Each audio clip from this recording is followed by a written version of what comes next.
was this the first chapter book that school ever made us read? Well, at least for me, I don't know about you guys. But this kid is conniving, he's a scammer, and upon this reread, I actually respect him now more than ever. Come on this journey with me.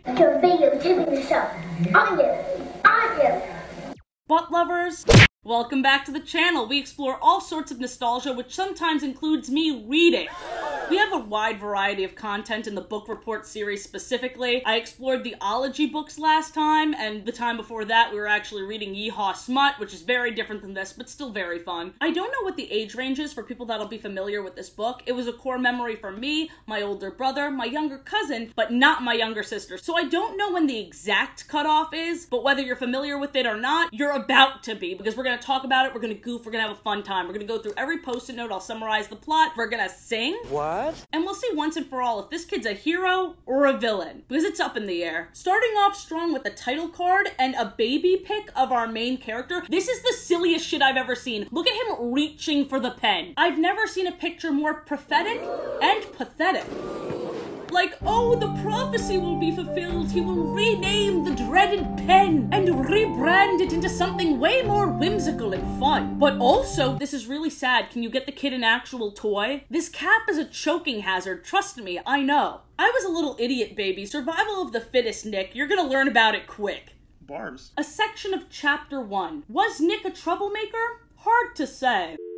One thing's for sure, Nick Allen had plenty of ideas, and he knew what to do with them. That alone sounds a little scary. He knew what to do with them. Okay. Also, hard to say? No, it isn't. I'll say it for you. Nick Allen is definitely a troublemaker. Chapter 1 is only 5 pages long, and it outlines 2 of his schemes. And they either escalated too quickly or came from a place of genuine malice. The first prank was to turn a classroom into a beach, making fake little palm trees cute. The kids dressing up with flowers and hats and sunglasses, adorable. Turning the thermostat up 90 degrees with the screwdriver, what? The second prank was even worse, with him harassing his teacher. Her nose looked like a bird's beak, so he kept squawking at her. This kid's a bully. He's an asshole. What do you mean? Is he a troublemaker? Hard to say. Squawk, squawk? Because of somebody's nose? That's body shaming. That's Twitter troll behavior. But he's not a bad kid. Okay, that's a weird first impression. Chapter 2, we're introduced to the main antagonist of the book, Mrs. Granger. Mrs. Oh, she's married. The way they described her sounded just like a normal, strict teacher until don't even think about chewing a piece of gum within 50 feet of her. If you did, Mrs. Granger would see you and catch you and make you stick the gum onto a bright yellow index card. Then she would safety pin the card to the front of your shirt and you'd have to wear it for the rest of the school day. After that, you had to take it home and have your mom or dad sign the card and bring it back to Mrs. Granger the next day. Dude, if my kid came home with gum pinned to them, I'd be like, oh my gosh, were you hazed? Who did this to you? And they said the teacher? PTA would stand for parent teacher ass kicking. Ass kicker. Don't put gum on my kid's shirt, you bitch.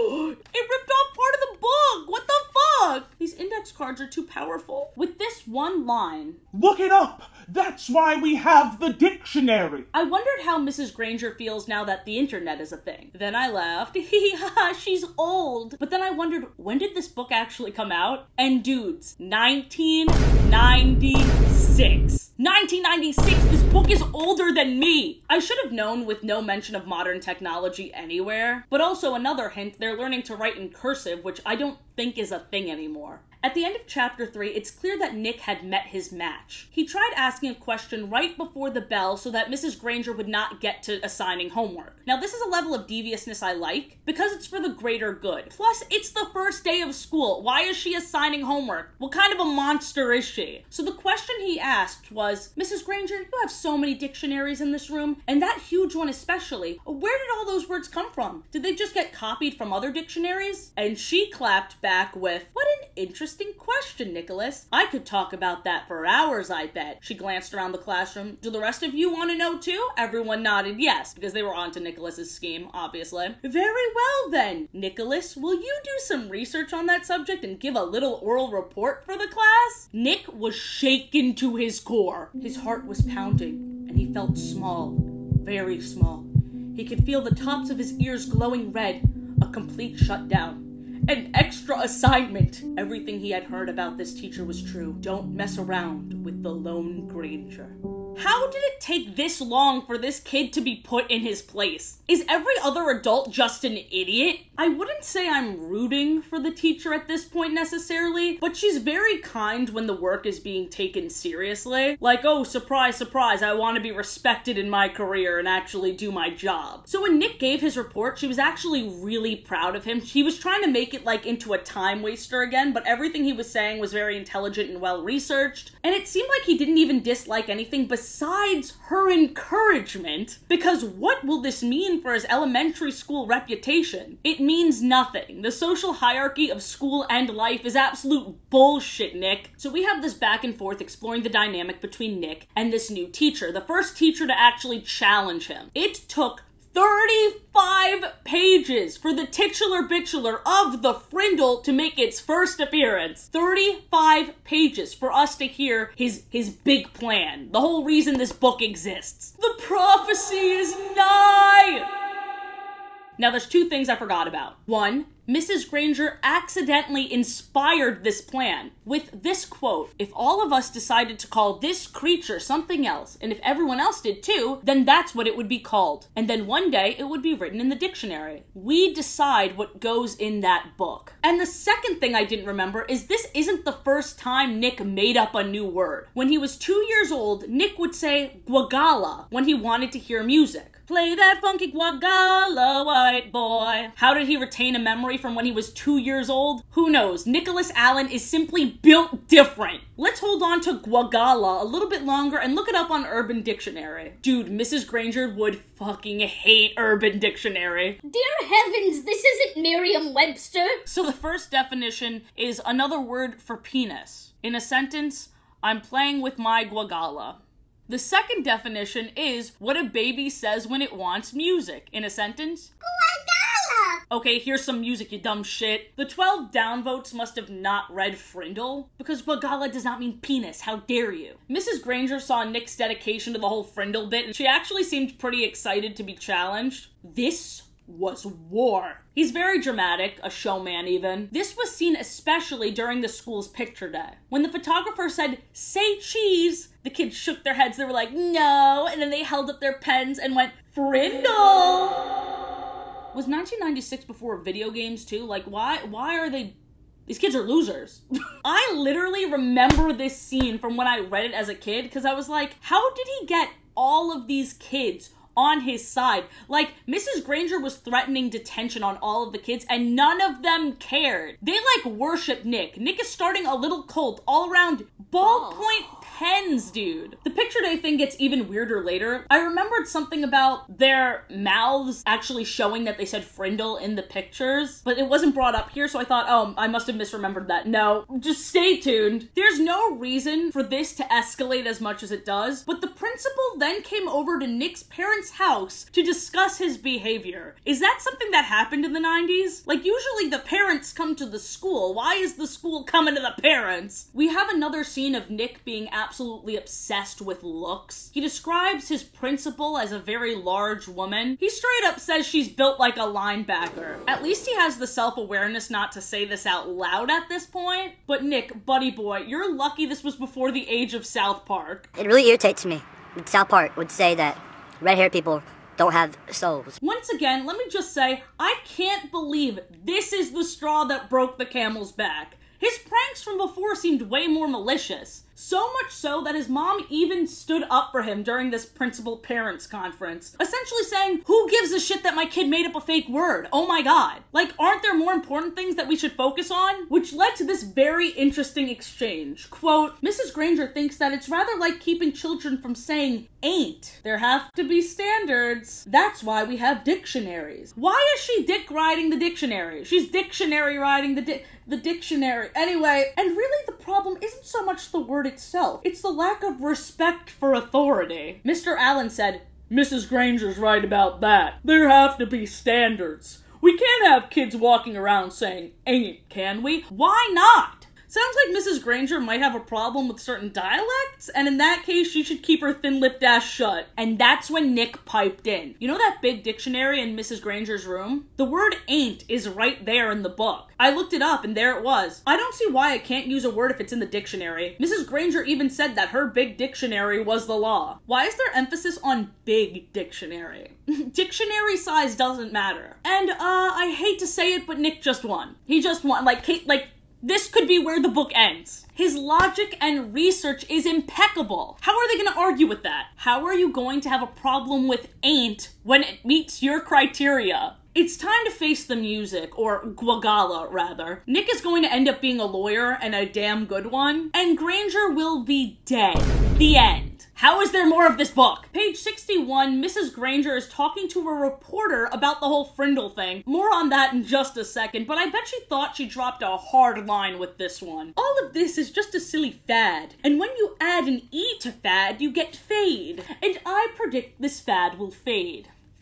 It has potential, we'll workshop it, it's a musical episode, please stay tuned. So the local newspaper wanted to write an article about what was happening in the elementary school for some reason. There was simply nothing going on in this town. Look at this A++ Pulitzer winning prize journalism. There was something odd about the picture. The reporter looked closely and saw that each kid was holding up a pen, and each little mouth was puckered in the same way. Don't say it like that. She was puzzled for a second, and then she said softly, "Of course.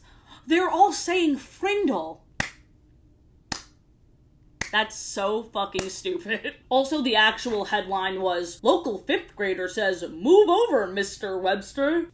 Snooze fest. They could not have made this book escalate quicker and goofier than it did. From local paper to Bud Lawrence, an entrepreneur making actual Frindle pens. He stole an idea from a 5th grader. It's like stealing a Frindle from a baby. To it then being picked up by CBS on TV, to then Nick being on the David Letterman show. That is seriously the name drop they went with for some reason. And honestly, like, I'm gonna level with you here. What is wrong with all of these people? Oh my God, who the hell cares? Was this before the 24-hour news cycle? Let me just see when that was. Okay, no, actually the 24-hour news cycle was in 1980, so this was during the 24-hour news cycle, which makes sense. It was a slow news day. Another forced plot point is that Bud Lawrence, the inventor of the Frindle pen thing, his lawyer said to him, "Oh, now everyone knows that kid actually came up with the term, so this is a liability nightmare. You gotta make right with his parents, or else..." Essentially, he was afraid of getting canceled. So he was like, your kid can make a percentage of my sales, which that's really not how that works at all. The kid didn't trademark the name, so he owns nothing. It's more so to save himself in the public eye, but they were making it sound like this 10-year-old was gonna sue them. He's smart, but I don't think he gives a shit. Even in the interviews, Nick was acting like a little socialist. He's like, "It's not my word anymore, it's everyone's word." So in reality, a millionaire, billionaire, whatever the hell Bud Lawrence is, he would have just taken that and ran with it. I don't know why he feels so obligated to give this kid money. And 30% isn't even that bad. Like, of course he should be making more, but in terms of, like, rich people, that's very charitable. Chapter 14 shows how overwhelming the whole Frindle thing was for Nick. Aww. He felt like the whole thing spiraled more than he meant for it to. Aww. And,